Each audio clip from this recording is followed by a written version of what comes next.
Hello and welcome to my Legends and Legacy show. I am Breda McCague. I have always been fascinated by inspirational people around the world, and now I am able to bring them directly to you. So listen, learn and get inspired.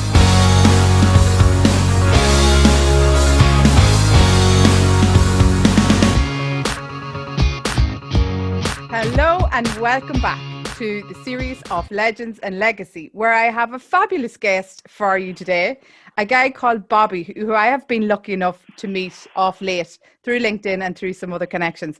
And this guy and I have had some serious conversations and some serious fun along the way. A great fella to introduce you all to, has had a very interesting career. Brilliant man at sales, brilliant man at influencing others, and is involved in a business called Go Wild. He's going to tell you more about it. It's been through a lot of progress lately. There's a lot of stuff happening in that business. So Bobby, you are very welcome to my show. Thank you, Breda. Finally, we actually managed to get Yes. together. Yeah, yes. on video. Yeah. Yes. To fill you in on Go Wild.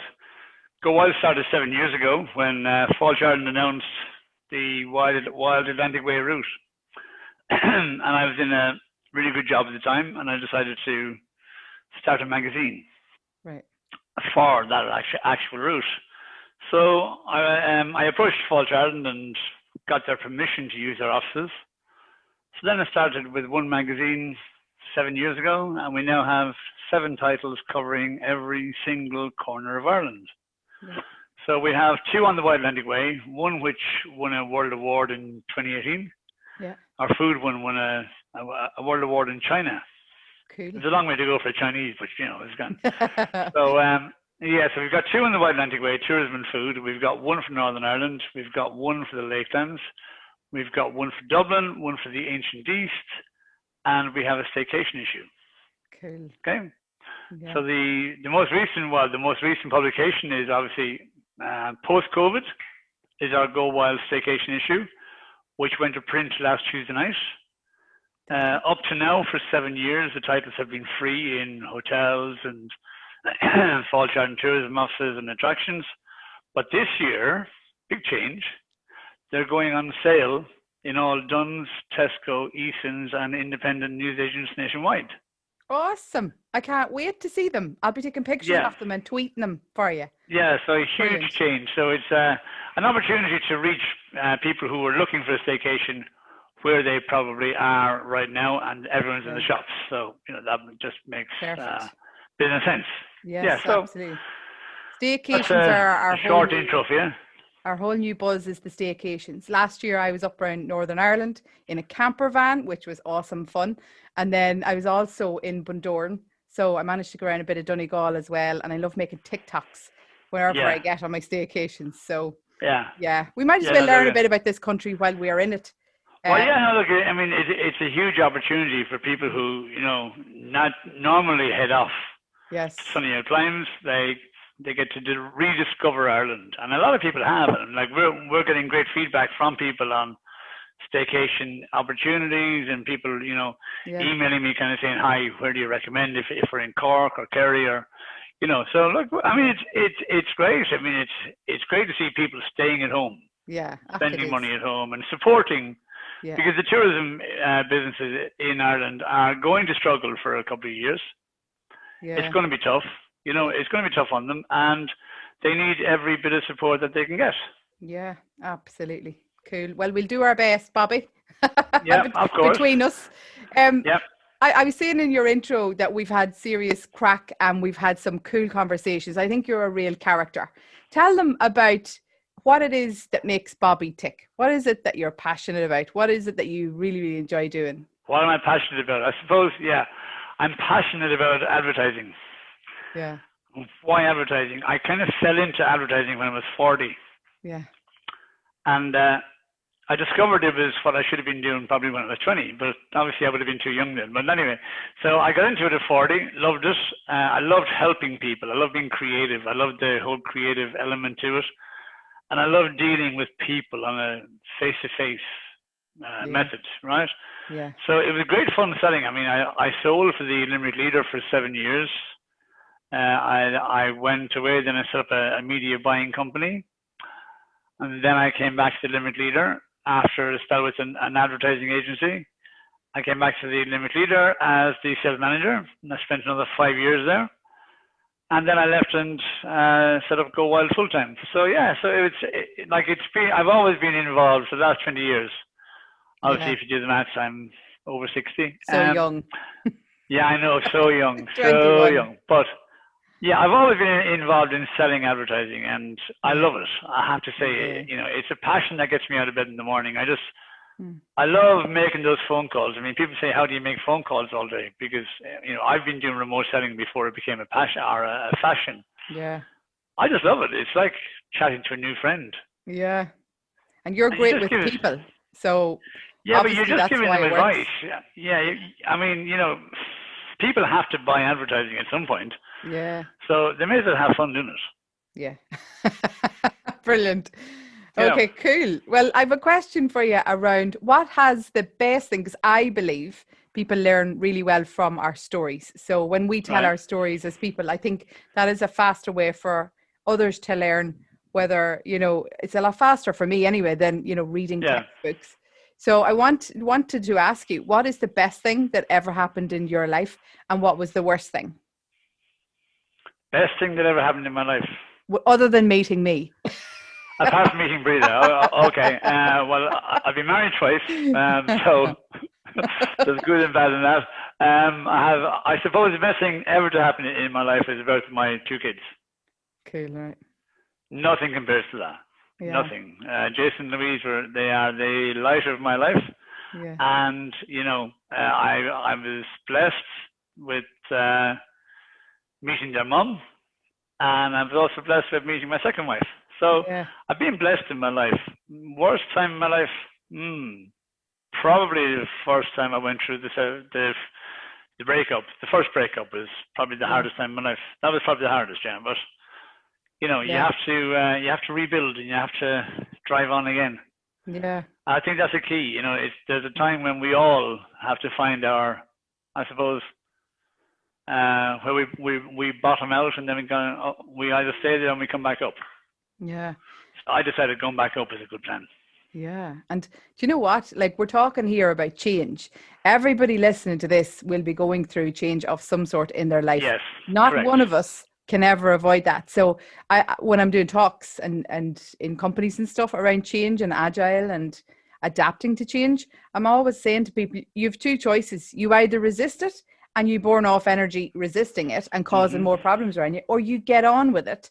You embrace it, face it head on. You see what's the best thing that can come out of this, and get on and make it happen.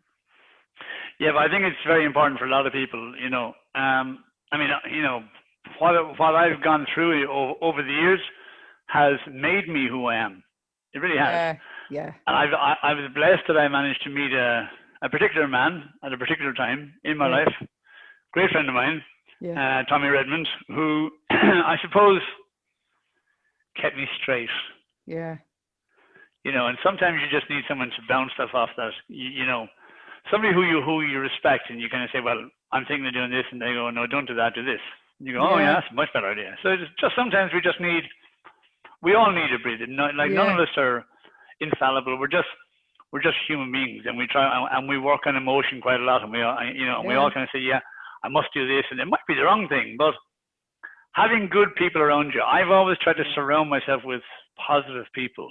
Yeah. I'm not very good with negative people. I just don't. My wife said, I just don't have patience for them. Yes. Zero tolerance, I call that. Yeah. I love to engage with positive people. Yeah. My daughter lives in Canada, and I went over to visit her there 2 years ago before COVID happened. And I was in Kelowna with her for a week, and I actually wanted to stay there. Oh. I mean, the Canadians are just so positive. Oh. If you said to somebody, look, I want to open up a paint shop, they'd have sign writers, builders, solicitors, they'd line up everything for you. Wow. And do it willingly. It was such an inspirational place to be.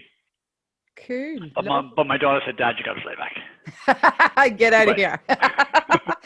Do you know that everybody that I have interviewed on this Legends and Legacy show have always had some serious adversity happen to them in their lives? They've always had someone that helped them through it. And that might be a number of different people in a kind of mentoring way.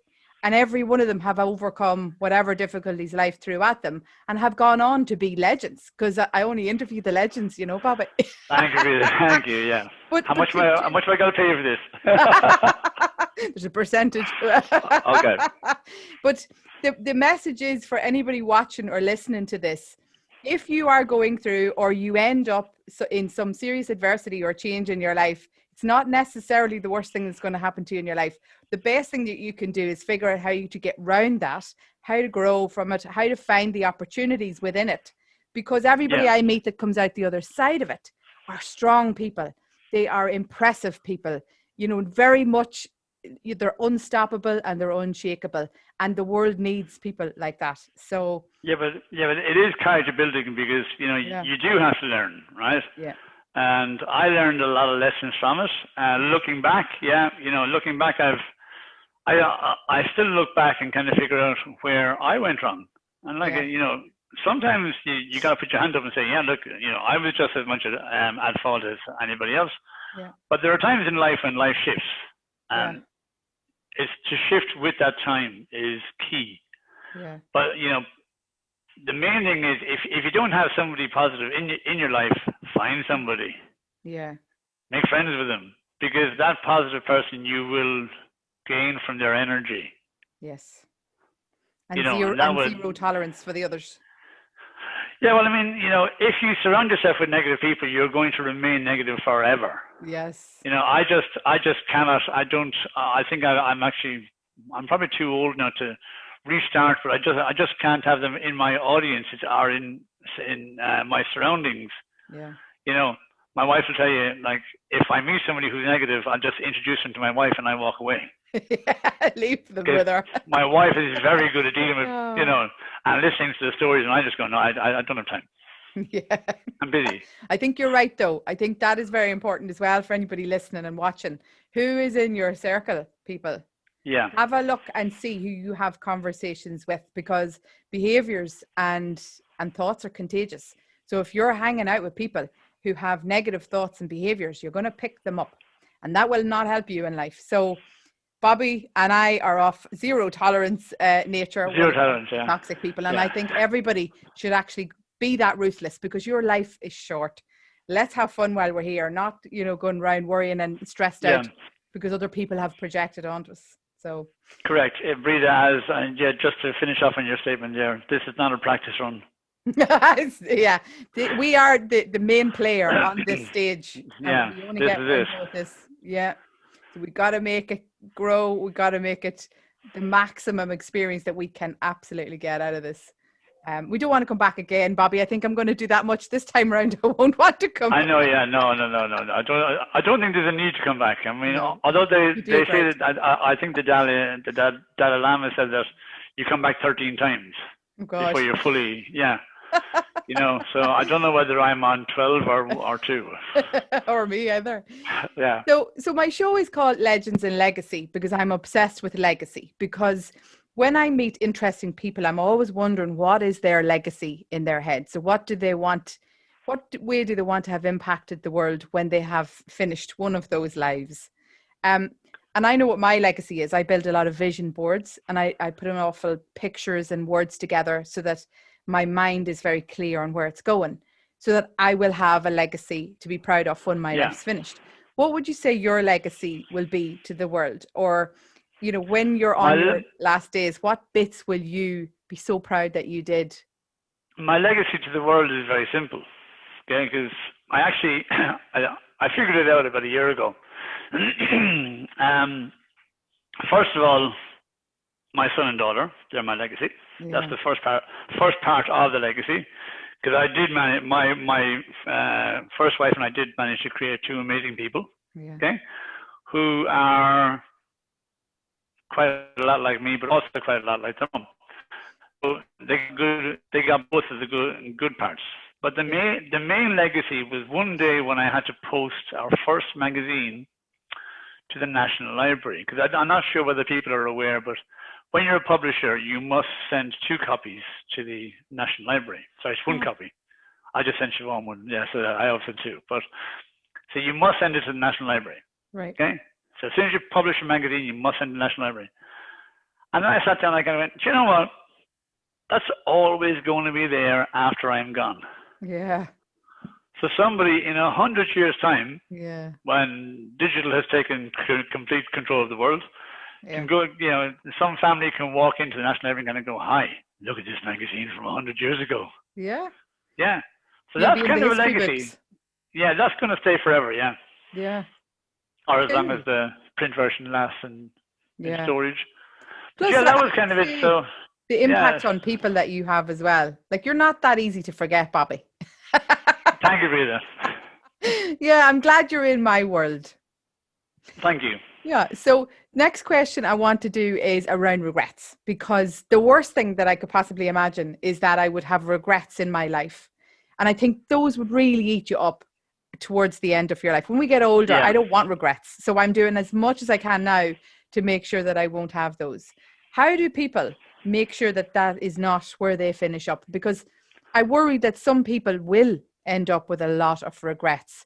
And I don't, They will, yeah. I hate to think that there are people sitting maybe in nursing homes or even in hospitals or even at home by themselves with regrets. How do we get people to make sure that they don't allow that to happen? Well, you see, first of all, I suppose really people have to kind of remember that to take every opportunity that's available, right? Yeah. To live their best life.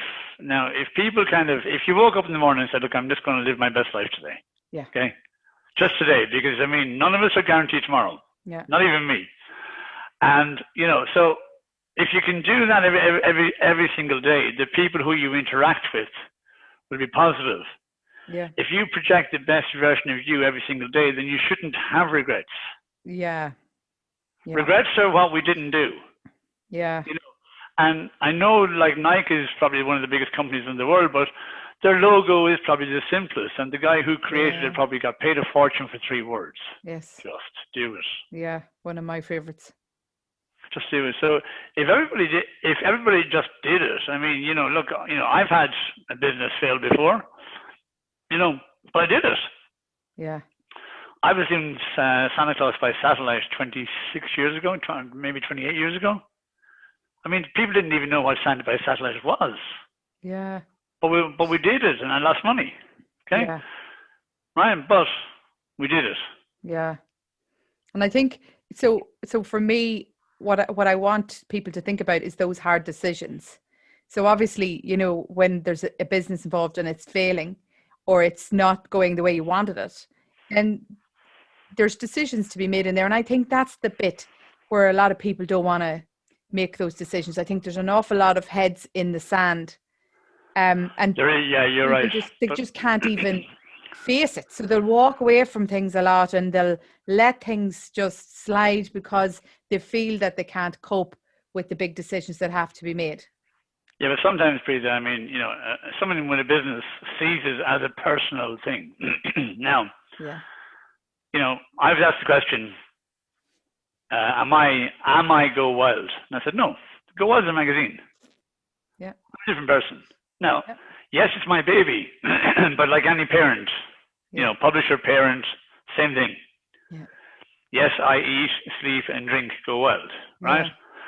But I can also separate from Go Wild. So people who have a failing business need to realize that, and I know that I'm talking to somebody who works in a bank, but, sometimes you just have to say, we cannot do anymore. Yeah.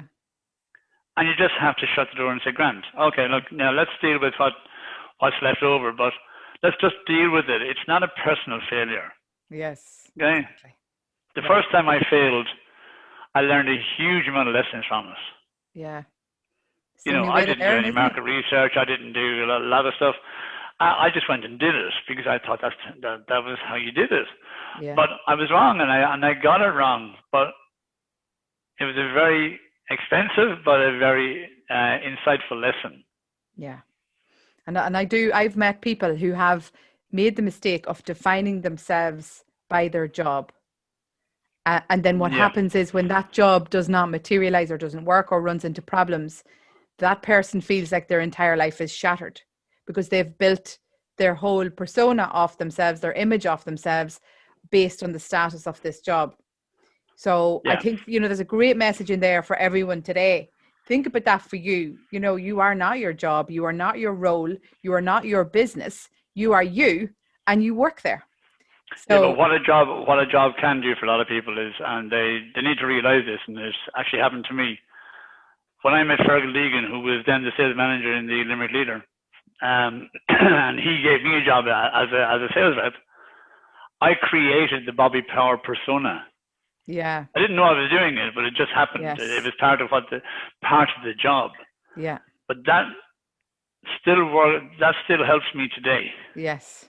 Yeah, that brand. That brand that people knew and dealt with me, and now I'm dealing with them again in a different way. But they're kind of going, oh yeah, I remember. It's like, people knew me as Bobby from the Leader. Yeah. I don't think anybody actually knew my surname. Yeah. Right. My wife used to walk downtown and they go, "That's Bobby's wife." Yeah. Sure, I know, but that was it. That's the truth. But I mean, it was so funny. But people can be defined by their roles, but their roles can also help them. But when the job ends, it's just a job. Yeah, but your brand and your persona live on. So the message there for everyone is put your effort into your brand and your persona and your reputation for how well you do things. And then it's not the end of the world if the role changes or the job moves or whatever, because your brand and your image will stay with you because you've built it from scratch and it's yours. Yes. Bobby. And the universe does have a plan for you. Yeah, trusting the journey is the hardest thing ever, but it's the most smartest, wisest thing to do. And I do try and help people to do that because I don't think it comes naturally to us. I think naturally we want to try and control things and we want to define the outcomes of everything, but life does not work like that. So the best thing I had to learn for myself was to trust the journey. And that is something I would have to work on still, because sometimes I'll slip in. I'll notice though that I'm slipping back into the trying to build things the way I think they should land. So I have to remind myself, trust the journey, let it go. Yeah, correct. But I mean, it is, and I mean, I see it all the time. Okay, I mean, I've probably learned an awful lot in the last 10 years, right? In terms of what the universe can do for you. But, it is a case that people just need to kind of sometimes just stop. Yeah. And take a breath. Because we're surrounded by so many screens, from iPads to iPhones to digital to, everywhere there's another message being flashed at you. Yeah. And this is a thing that I spoke to a client about last week, and I said, she just said to me, Bob, I love getting your magazine. I said, why? She said, I love just having uninterrupted time. Yeah. Just that. Which is valuable. But time to be uninterrupted. Yeah. Very hard to get now. Yeah. Yeah, very hard to get now. Very worthwhile and very important. Yeah. I do teach people in my talks to down tools the odd time. Because when we are pushing ourselves to mental exhaustion, what's happening is we are losing a few years off our lifespan. And is correct. Worth that? So I've gotten good over the last number of years because I had to dropping things, just walking out of the room where the laptops are and just going outside to breathe for a couple of minutes and allow my brain to stop and reset before I keep driving it. Yeah, I totally agree. And I think it's one of the things that people are going to find in staycations, because I just doing research for the magazines, the amount of amazing forests that Ireland has, Yes. Tourism Ireland just put up one there yesterday on a forest that had a lovely wood plank walkway right through it. Yeah. And that's where you need to be going. Big time. That's where you need to refresh the brain. Yeah. And our minds and our bodies just reset in nature. Yes. And the forests are the place to be. We're blessed we have them. If we hadn't had those forests over the last year, I'm not sure what we would have done here in Ireland. So, I know, yeah. We're very lucky to have them. We're coming to the last question now, Bobby, and it's about success. So many people see people having success, and I think they assume that you're lucky or things obviously just work out for you, but they don't for them. But what's actually happening is there's a whole lot of traits in people that are successful. Can you think of any that you would see in you? What kind of traits would you say you have that always seem to get you to where you're trying to go? I suppose I had an interview years ago with the Limerick leader after I'd left, and I was asked the same question, and I said the one thing I'm actually afraid of is I've got a fear of failure. Right. Now it's not a fear of a fear of failure probably doesn't describe it correctly. I don't want to fail. Yeah. If I fail, well, I'll have given it a good go before I do fail. Yeah. But I'm driven to succeed. Now I'm driven to do things. I mean, is 7 magazines an achievement? Hopefully. Yeah. I had plans to go to the UK with it before pre-COVID and start building the UK. Yeah. Is there a structured plan behind it? Probably not. Yes. But I'm going to do it. So yeah. So what makes me successful? I suppose I've learned to be a very nice person. Yeah. Okay. I've learned to connect with an awful lot of people, including you, Breda. Yeah. Okay. And those connections bring more connections, make more awareness. And suddenly an awful lot of people are suddenly talking about Go Wild that weren't before. Yes. So that's what it is. It's about, I suppose, going back to our earlier conversation, it's about living your best life. Yeah. Okay. I try and see, like I've just spent the hour before I came on live with you, I was going through the clients for the Dublin magazine, and I probably came up with 9 different offers for 9 different clients that I think will work for them. Cool, yeah. Okay? Yeah. And then I present that to them. But now, I could have just said, actually, just take the ad. Yes. Right? But no, because I want to give them more. I want them to have more from the magazine and to get more value, because our magazines have lifetime value. That's the one thing that stands out, that makes Go Wild stand out to everything else. Radio, newspapers, we have lifetime value. If I send a magazine to Breda today, it may be on her coffee table in 2 years' time. Yeah. Forests don't move. No. Correct. Yeah. So look, I mean, but that's what I see as success, is to help others. While you're helping others, you're actually helping yourself. Yes. I always say when I'm talking about networking and coaching and mentoring, that if you go to give, you'll always get it back. And I think what you've been describing there is really about going the extra mile for clients and really wanting to give them more than what they thought they'd get. You're tailoring and you're delivering bespoke pieces for them, which is exactly the messaging for here. I would say I'd add to that as well, Bobby, that there's a serious level of determination in you. And I think everybody has that, but not everybody dials into it. And I think the reason that they don't dial into it is that they are afraid of what people will think and afraid of getting it wrong and afraid of being judged. So I suppose I'd love to finish on a message of, do a Bobby on it. Go out there, give it the extra mile. Imagine what you would love if you were the client. What would it be that would impress you? And get that determination dialed up. Dial it up. And make sure that fear doesn't stop you anymore, because we could have loads of Bobbies and Bredas in the world, and the world would be a better place because we get more of that uniqueness of all of our humans out there. And the more diverse we are, the better outcomes and results you get as a society. So that's all my questions, Bobby. I've really enjoyed this conversation.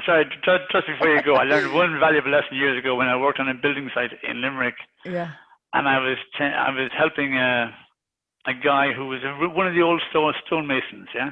Yeah. And these guys, like, they did everything slowly and precisely. Yeah. And he said to me one day, he said, Bob, there's one thing. He was probably, at the time, he was probably in his late 60s, but still working. Yeah. So I think he was that anyway. But he said, Bob, always remember one thing.